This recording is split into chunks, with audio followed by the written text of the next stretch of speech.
Assalamualaikum warahmatullahi wabarakatuh. Selamat pagi semuanya.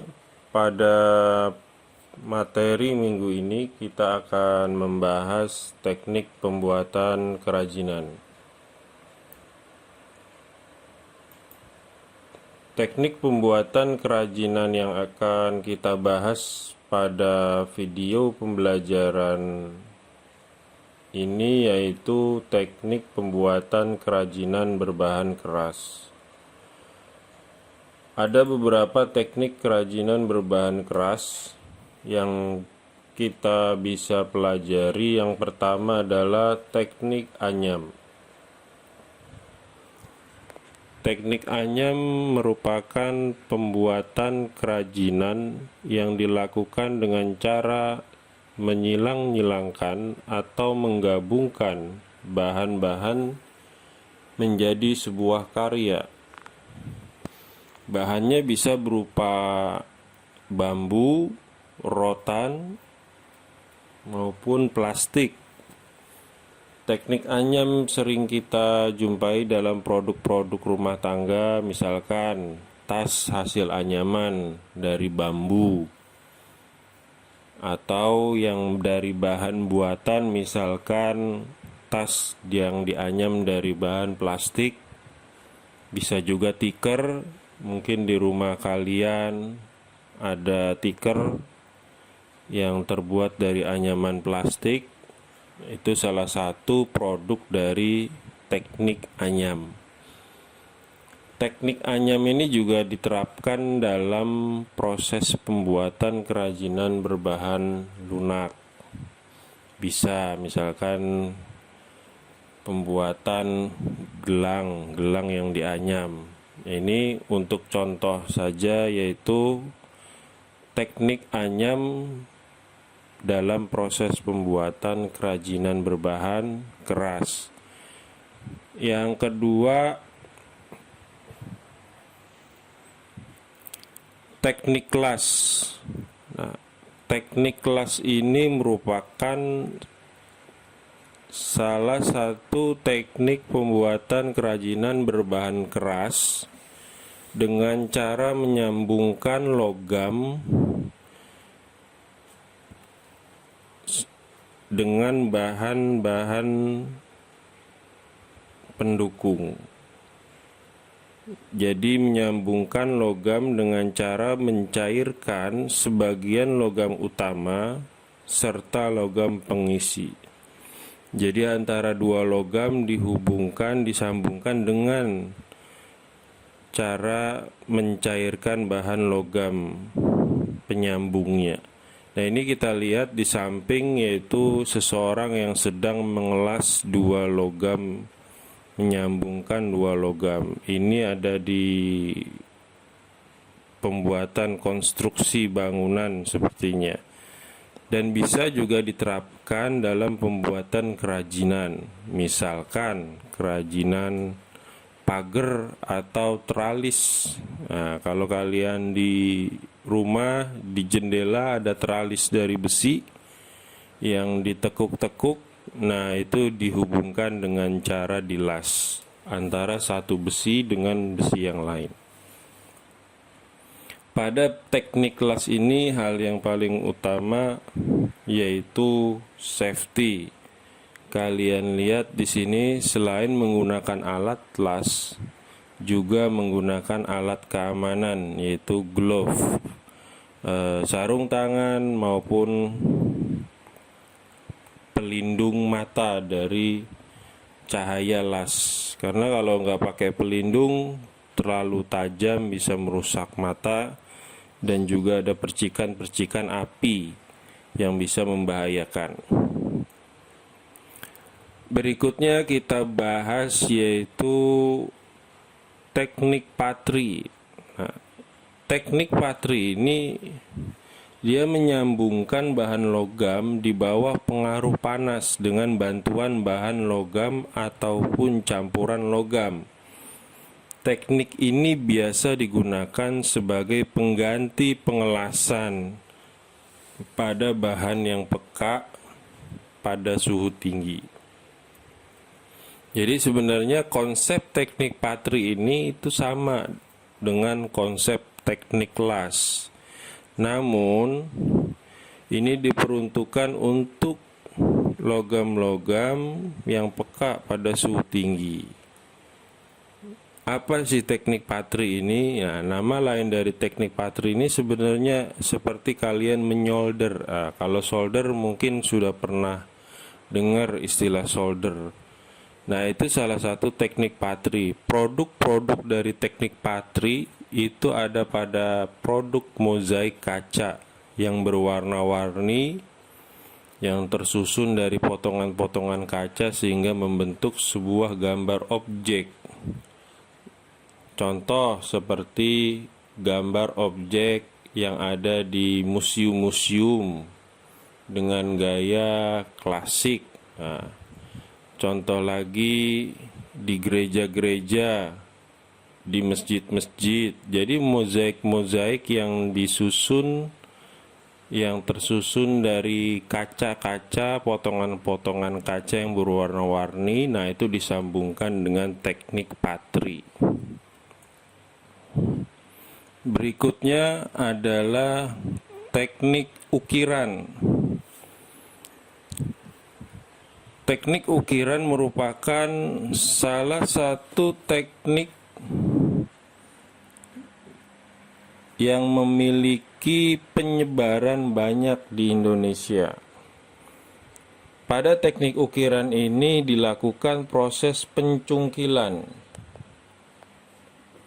Jadi objek-objeknya dicungkil-cungkil membentuk sebuah pola tertentu. Misalkan ingin membuat ukiran bunga, maka di objeknya misalkan batu atau kayu, digambar dulu polanya, kemudian dicungkil-cungkil dengan alat ukir, biasanya pahat dan sejenisnya.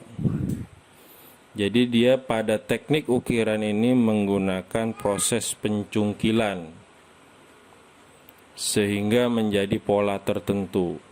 Ya, bahan keras yang diukir biasanya adalah batu dan kayu. Nah, ini contoh di samping adalah proses pengukiran pada media batu. Ya, pahatnya juga yang digunakan pahat batu. Pahat batu dengan pahat kayu berbeda. Baik, dilanjutkan pada teknik berikutnya, yaitu teknik bubut. Nah, teknik bubut merupakan pengembangan lain dari teknik-teknik kerajinan berbahan keras. Pada teknik ini juga memerlukan alat pahat bubut yang berfungsi untuk mengiris serta membentuk benda. Teknik ini menghasilkan kerajinan yang simetris, bulat, dan rapih. Kerajinan yang menggunakan teknik bubut misalkan vas bunga, asbak, ya, vas bunga ataupun asbak, dia memiliki bentuk yang simetris atau mangkok-mangkok dari kayu. Nah, itu dibuatnya agar dapat berbentuk simetris sempurna. Dia menggunakan teknik bubut. Bagaimana sih konsep teknik bubut? Seperti kalian lihat di samping ya di gambar ini, yaitu kegiatan atau aktivitas seseorang yang sedang membubut kayu menjadi bentuk simetris. Sepertinya dia sedang membuat gelas kayu. Ya. Ini bagian atasnya, yang ini bagian bawahnya, ya. Dan ini alat putar. Jadi dia itu pakai mesin, ya, alat bantu berupa mesin yang berputar. Kemudian dipasang alat pahat untuk mengiris bagian-bagian. Jadi dengan gaya putar itu terbentuk benda yang simetris sesuai dengan keinginan atau yang sesuai dengan yang sudah direncanakan. Selain pada kayu, teknik bubut ini sering juga dipakai pada dunia logam. Jadi untuk membentuk objek-objek yang bulat atau yang simetris sempurna itu biasanya dilakukan pada teknik bubut ini. Berikutnya yaitu teknik cor, tuang dan cetak. Nah, teknik ini diawali dengan pembuatan model menggunakan tanah liat yang dilapisi lilin atau dengan menggunakan cetakan yang terbuat dari batu.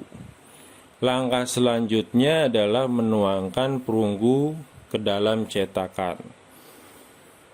Jadi model yang dimaksud di sini adalah jadi ketika ingin membuat sebuah objek yang akan dicetak cor tadi, dibikin dulu modelnya nih. Model ini maksudnya adalah media cetaknya dari bahan tanah liat yang dilapisi lilin. Fungsi lilinnya ini apa? Fungsi lilinnya adalah agar ketika si perunggu itu mengering nanti, dia tidak lengket sama tanah liatnya. Ini tanah liatnya itu sebagai media cetak tinggal dipecahkan atau dihancurkan atau dibuka. Ya, jadi sebenarnya ini kayak nuangkan sesuatu ke dalam media yang sudah dipola sebagai bahan pencetak. Ketika sudah kering baru dibuka dan hasil cetakannya tinggal dirapihkan, digerinda ataupun dihaluskan. Nah, contoh seperti ini bisa kalian lihat pada besi-besi yang bentuknya seperti ini. Dengan pola-pola seperti ini. Nah, ini contoh pada lampu hias di jalanan. Ya, walaupun tidak semua lampu hias hasil dari teknik cor, tapi umumnya lampu hias yang model klasik seperti ini atau bangku di tanaman yang model-modelnya seperti ini itu merupakan hasil dari teknik cor atau tuang dan cetak. Berikutnya teknik ukir tekan. Nah, kalau tadi sebelumnya adalah kita bahas teknik ukir saja, yaitu mencongkel objek atau bahan utama dicongkel sehingga membentuk sebuah pola. Nah, sekarang adalah teknik ukir tekan. Pada teknik ini dilakukan pembuatan hiasan di atas permukaan plat logam yang tipis dan memiliki ketebalan kurang lebih 0,2 mm atau plat logam kuningan dan 0,4 mm untuk plat logam tembaga. Alat yang digunakan untuk ukir tekan terbuat dari biasanya ya tanduk sapi, bambu atau kayu. Jadi pada teknik ukir tekan ini yang dilakukan adalah kurang lebih kita seperti mengepres objek. Jadi kita punya plat tembaga, sebelumnya kita sudah punya media yang akan dijadikan sebagai cetak. Nah, plat tembaganya itu kita taruh di atasnya terus kita tekan-tekan, sehingga si plat itu nanti bentuknya akan menyesuaikan dengan bahan atau media cetak yang sudah kita siapkan. Misalkan kita ingin membuat hiasan dinding berupa objek berbentuk bunga, ya. Nah, kita punya media cetaknya. Nah, plat tembaganya kita taruh di atasnya, terus kita tekan-tekan sehingga dia bentuknya, konturnya itu akan mengikuti media cetak. Nah, ini contohnya seperti ini. Nah, ini hasil penekanan dari media yang akan dicetaknya. Kemudian yang berikutnya adalah teknik etsa. Nah, ini yang terakhir. pada proses pembuatan kerajinan berbahan keras, yaitu teknik etsa. Kalau dalam bahasa Inggrisnya etching teknik, ya. Teknik etsa ini menggunakan asam kuat untuk mengikis bagian permukaan logam agar menghasilkan desain pada logam yang akan dilakukan proses teknik etsa. Ini contohnya seperti ini. Kalian pernah lihat pin atau label name tag yang dia dibuat di atas logam kuningan. Nah, itu prosesnya menggunakan teknik etsa. Ini contoh produk teknik etsa pada sebuah kalung misalkan. Nah, seperti ini. Jadi dia membentuk pola-pola. Ini bukan diukir tapi menggunakan teknik etsa. Nah, demikian beberapa pembuatan kerajinan berbahan keras. Silakan untuk berpendapat. Kalian bisa tuliskan pendapat kalian di kolom komentar. Kerajinan-kerajinan apa sih yang pernah kalian lihat di sekitar kalian dan teknik pembuatannya itu seperti apa? Oke, terima kasih. Assalamualaikum warahmatullahi wabarakatuh.